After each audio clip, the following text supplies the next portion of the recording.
Bordonaro, popoloso rione della città di Messina, ogni anno il 6 di gennaio si svolge una singolare manifestazione denominata Upagliaro.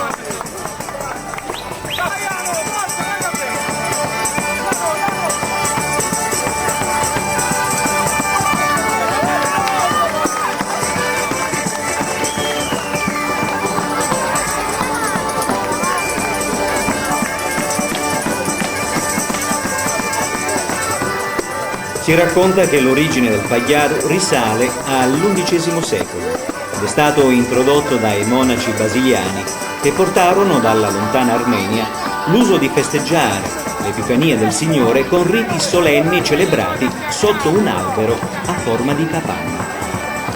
La realizzazione di questa macchina festiva, unica nel suo genere in Italia, dura parecchi giorni ed impegna per le sue particolarità costruttive, di montaggio ed estetiche, numerosi abitanti del rione.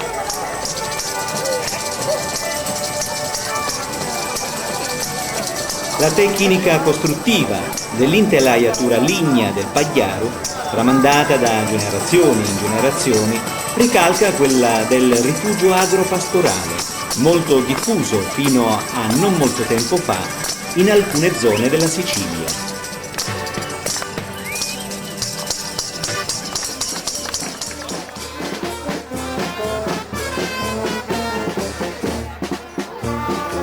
All'imbrunire tutto è pronto.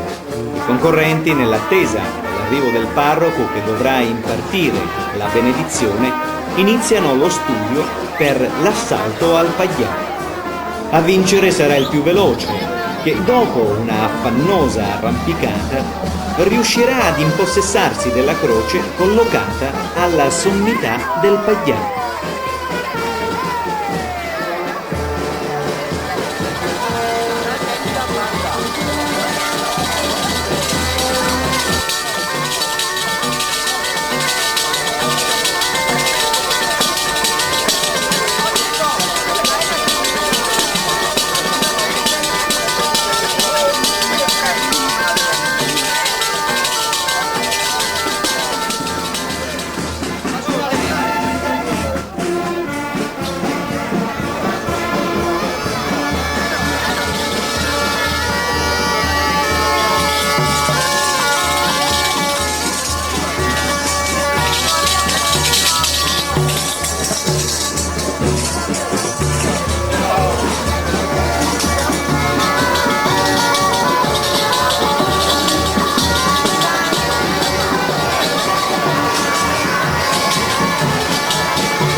Dopo la velocissima conquista della croce da parte di un saltatore, gli altri partecipanti che sono riusciti a salire iniziano a smembrare il pagliaro. I frutti dell'albero, caricati di nuovi valori dal rito appena consumato, vengono lanciati alla comunità in una sorta di ridistribuzione dei beni. Questi gesti, dal chiaro valore augurale e propiziatorio, sono frammenti sopravvissuti alla cristianizzazione del rito di antiche feste pagane che avevano la funzione di propiziare all'inizio dell'anno la fecondità della terra.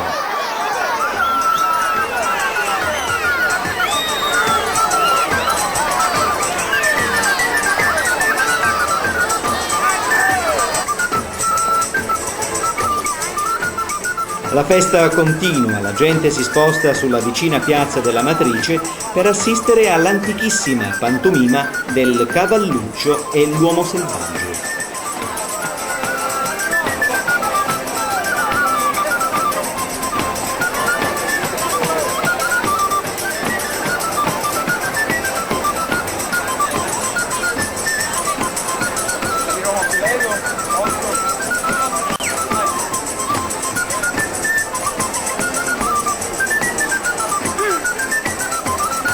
Anche questo rito, apparentemente diverso dal pagliaro, simboleggia la battaglia tra l'uomo e le sue paure più remote, tra l'uomo e la natura ostile.